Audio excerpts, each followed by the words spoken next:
अनि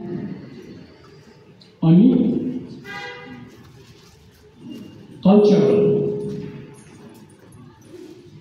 टक्स गरेर मात्रै आउँदैछ भनेर दुईटा कुरामा मात्रै आउँदैछ भनेर हामीले चाहिँ शङ्का पाएको छौँ र हामीले चाहिँ फेरि अपेक्षा गर्दैछौँ कि हाम्रो सेपरेट स्टेटको विषयमा चाहिँ हामी केही पनि कुरा गर्दैनौँ उहाँसँग। तर उहाँ आउनु हुँदा चाहिँ दुईटै कुरोको लागि एउटा चाहिँ development of Kalimpong and Darjeeling, एउटा चाहिँ हो कल्चरल डेभलपमेन्ट, दुईटाको कुरालाई लाग्ने। अनि यदि उहाँकोमा यो पावरै छैन भनेपछि उहाँको अगाडि यो कुरा सबै कुरा भन्नु पनि आवश्यकता छैन जस्तो लाग्छ।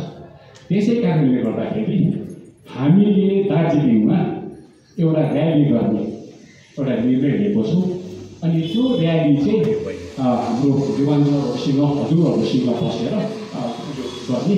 अनि हामीले यो र्यालीको विषयवस्तु चाहिँ 5वटा विषयवस्तुमा हामीले राखेको छौँ। एउटा चाहिँ भयो जुन चाहिँ 2026मा जुन चाहिँ सेन्सस हुँदैछ, त्यो सेन्सस हुँदाखेरि चाहिँ 1988मा जुन चाहिँ भारत सरकारको ग्याजेट नोटिफिकेसनमा गोर्खाज आर इन्डियन सिटिजन भनेर जुन चाहिँ एउटा डिक्लेयर गरेको छ, त्यो मुताबिक चाहिँ यसको स्पिडमा चाहिँ 2026 एन्ड 2026को चाहिँ सेन्सस हुनुपर्छ। अनि अर्को चाहिँ हामीले भारतभरि छरिएर बसेको गोर्खाको हितमा हेर्नु हो भने चाहिँ कालिम्पोङ, दार्जिलिङ, तराई डुवर्सलाई छाड्नु हुँदैन।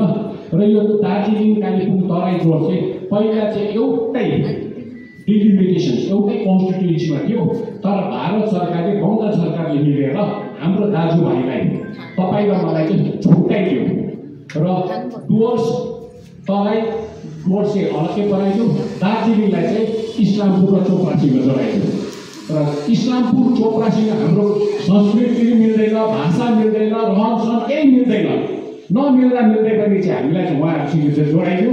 अनि हामीसित जुन चाहिँ हाम्रो दाजुभाइहरू छ तराई डुवर्समा बस्यो, उहाँहरूलाई चाहिँ छुट्याइदियो। र बङ्गाल सरकार र भारत सरकारको नीति चाहिँ के भन्दाखेरि चाहिँ गोर्खाहरूको जुन चाहिँ बढ्दो ताकत छ यसलाई चाहिँ डिभाइड एन्ड रुल भन्दाखेरि चाहिँ हामीलाई छुट्याइदिएको।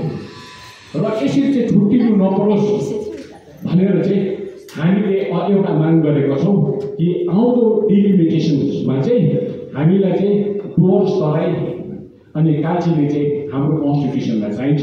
अनि चोपरा अनि कालचिनी के अरे चोपरा अनि इस्लामपुर चाहिँ हामीलाई चाहिँ नजोडिनु, यसको बदलीमा चाहिँ हामीलाई चाहिँ तराई डुवर्स हालिदिनु भनेर एउटा माग छ। अनि अर्को चाहिँ के हो भन्दाखेरि चाहिँ जुन चाहिँ 1988मा भारत सरकारको संसदमा पास गरेर दार्जिलिङ र कालिम्पोङलाई दिएको जुन चाहिँ एउटा यस्तो डरलाग्दो डकुमेन्ट्स, सायद फ्युचरमा यस्तो डकुमेन्ट्स हुनु सक्दैन होला जस्तो लाग्छ। त्यो डकुमेन्ट्स हो दार्जिलिङ गोर्खा हिल काउन्सिलले दिएको मेमोरेन्डम अफ सेटलमेन्ट डकुमेन्ट्स। र त्यो चाहिँ आजसम्म हामीलाई किन चाहिँ दिँदैन? बङ्गाल सरकारले त्यसको डरलाग्दो डकुमेन्ट्स लेख्दै पनि हुँदै पनि आज हामीलाई यो प्रभाव गरेर अलग राख्छ भने भोलिको दिन सेपरेट देला जस्तो लाग्छ तपाईँहरूले लाग्दैन?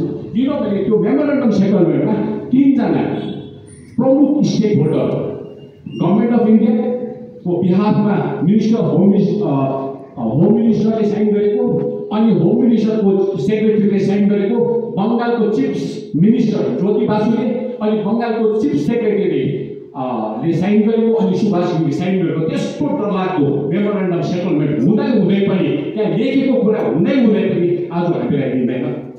र भोलिको दिनमा बङ्गाल सरकारले इन्टरलोकेटरको कुरा लिएर आएर हामीलाई बङ्गालदेखि सेपरेट हुन दिनु सक्ला भन्ने पनि हामीलाई शङ्का लाग्छ।